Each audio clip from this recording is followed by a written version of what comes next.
사무엘상 6장.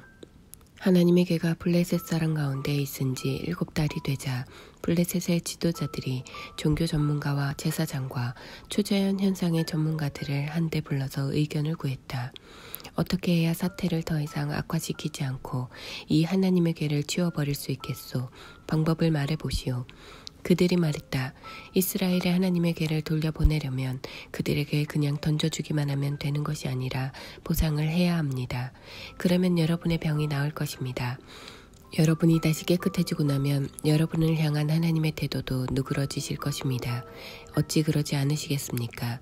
정확하게 무엇이면 충분한 보상이 되겠소? 그들이 대답했다. 블레셋 지도자들의 수에 맞추어 금종양 5개와 금쥐 5개로 하십시오.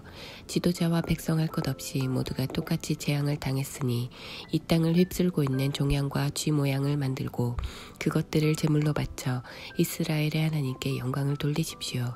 그러면 혹시 그분의 마음이 누그러져 여러분과 여러분의 신들과 여러분의 땅을 향한 노여움이 가라앉을지 모릅니다. 이집트 사람과 바로처럼 고집을 부릴 까닭이 무엇입니까? 하나님께서는 그들을 향해 공격을 멈추지 않다가 결국 그들이 그분의 백성을 내보내고 나서야 누그러지셨습니다. 그러니 이렇게 하십시오. 새 수레와 멍에를 메어 본 적이 없는 암소 2마리를 가져다가 암소들은 수레에 메우고 그 송아지들은 우리로 돌려보내십시오. 하나님의 괴를 수레에 싣고 여러분이 보상으로 드리는 금종양과 금쥐를 자루에 잘 담아 괴 옆에 두십시오. 그런 다음 수레를 떠나보내고 잘 지켜보십시오. 만일 괴가 왔던 길을 되짚어 곧장 벳세메스 길로 향하면 이 재앙은 신의 심판임이 분명합니다. 그렇지 않으면 이 일은 하나님과 아무 상관없이 그저 우연히 일어난 일이라고 생각하면 됩니다. 블레셋 지도자들은 그 제안대로 했다. 암소 2마리를 수레에 메우고 그 송아지들은 우리에 두고 하나님의 괴를 금쥐와 금종양이 든 자루와 함께 수레에 실었다. 암소들은 울음소리를 내며 괴가 왔던 길을 되짚어 곧장 벳세메스 길로 갔는데 오른쪽으로나 왼쪽으로 조금도 벗어나지 않았다. 블레셋의 지도자들은 벳세메스 경계까지 수레를 따라갔다. 그때의 벳세메스 사람들이 골짜기에서 밀을 추수하고 있었다. 눈을 들어 괴를 본 그들은 뛸 듯이 기뻐하며 달려나와 맞았다. 수레는 벳세메스 사람 여호수아의 밭에 들어서서 그곳에 있는 큰 바위 곁에 멈추었다. 추수하던 사람들이 수레를 조각조각 뜯어내 장작으로 쓰고 암소들을 잡아 하나님께 번제물로 바쳤다. 레위 사람들은 하나님의 괴와 금제물이 든 자루를 맡아서 그 바위 위에 올려놓았다. 그날 벳세메스 사람들 모두가 제사를 드리며 진심으로 하나님을 예배했다. 블레셋의 5 지도자는 이것을 모두 확인하고 나서 그날로 에그론으로 돌아갔다. 블레셋 사람은 아스돗, 가사, 아스글론, 가드, 에그론 성읍들을 위한 보상으로 금종양 5개를 바쳤다. 금쥐 5개는 5 지도자가 통치하는 크고 작은 블레셋 성읍의 수에 맞춘 것이었다.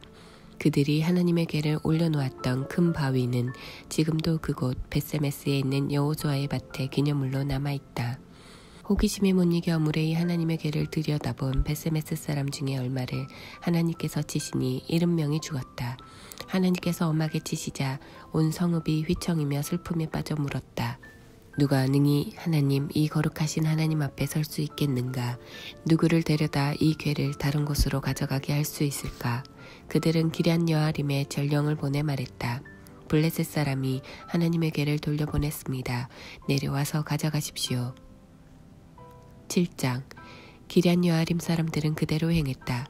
그들이 와서 하나님의 괴를 받아 산 위에 있는 아비나답의 집으로 옮겼다. 거기서 아비나답의 아들 엘리야사를 구별하여 세우고 하나님의 괴를 책임지게 했다. 괴가 기럇 여아림에 정착하고 20년이라는 긴 세월이 흘렀다. 온 이스라엘에 하나님을 경외하는 마음이 널리 퍼져나갔다. 그 후에 사무엘이 이스라엘 백성에게 말했다. 여러분이 진심으로 하나님께 돌아오려거든 집을 깨끗이 정리하십시오. 이방신들과 다산의 여신들을 없애고 하나님께 기초를 단단히 두고 오직 그분만 섬기십시오. 그러면 그분께서 여러분을 블레셋의 압제에서 구원하실 것입니다. 그들은 그대로 행했다. 바알과 아스다로 신상을 없애고 오직 하나님만 바라보며 그분만을 섬겼다. 그 후에 사무엘이 말했다. 모든 사람을 미스바로 모이게 하십시오. 내가 여러분을 위해 기도하겠습니다. 그래서 모든 사람이 미스바에 모였다. 그들은 정결하게 하는 의식으로 우물에서 물을 길어다가 하나님 앞에 부어드렸다. 그리고 하루 종일 금식하며 우리가 하나님께 죄를 지었습니다 하고 기도했다. 이렇게 사무엘은 그곳 미스바에서 거룩한 전쟁에 대비해 이스라엘 백성을 준비시켰다.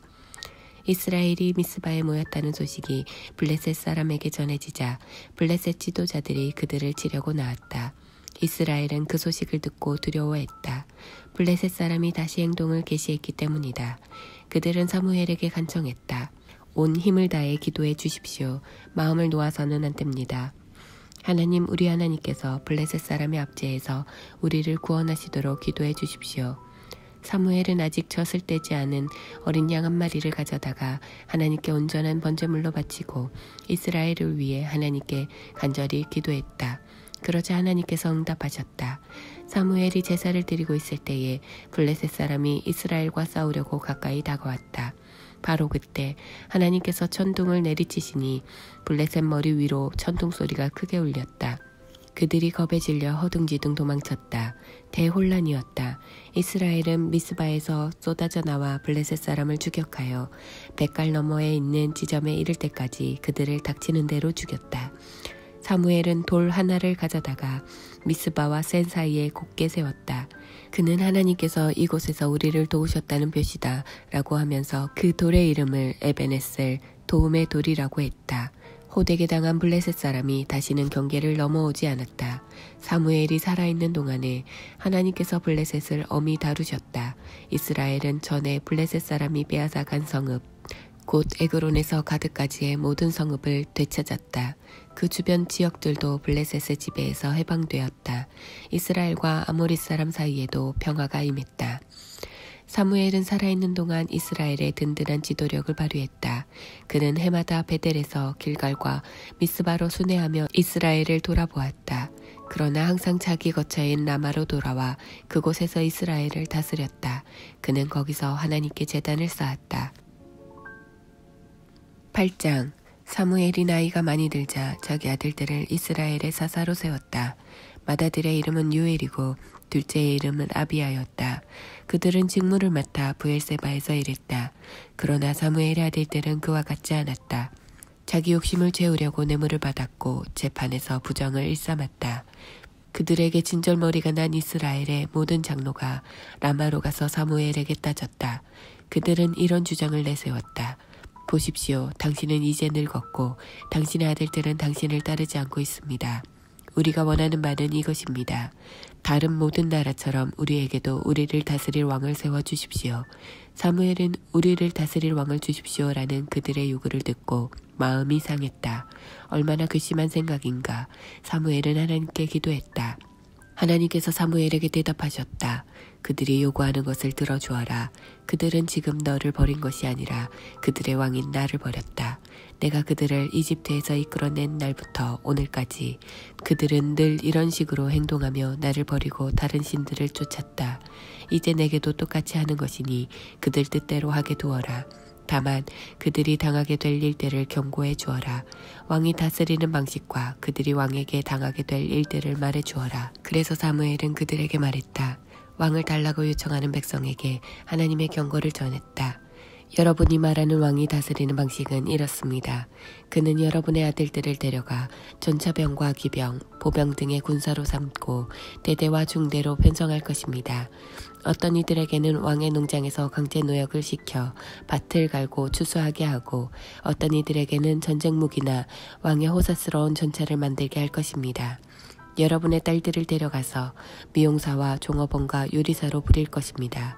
그는 여러분의 가장 좋은 밭과 포도원과 과수원을 빼앗아 왕에 가까운 친구들에게 넘겨줄 것입니다.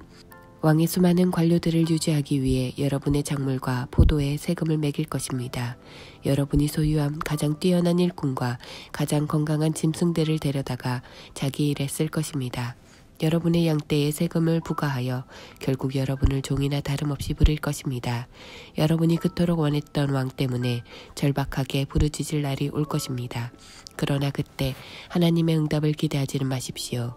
그러나 백성은 사무엘의 말을 들으려 하지 않았다. 아닙니다. 그들은 말했다. 우리도 우리를 다스릴 왕이 있어야겠습니다. 그러면 우리도 다른 모든 나라처럼 될 것입니다. 왕이 우리를 다스리고 지도하며 우리를 위해 싸워줄 것입니다. 사무엘은 그들의 말을 받아서 하나님께 그대로 아뢰었다. 하나님께서 사무엘에게 말씀하셨다. 그들의 말을 들어주어라. 그들에게 왕을 세워주어라. 그 후에 사무엘은 이스라엘 사람들을 흩어보냈다. 집으로 돌아가십시오. 각자 자기 성읍으로 돌아가십시오.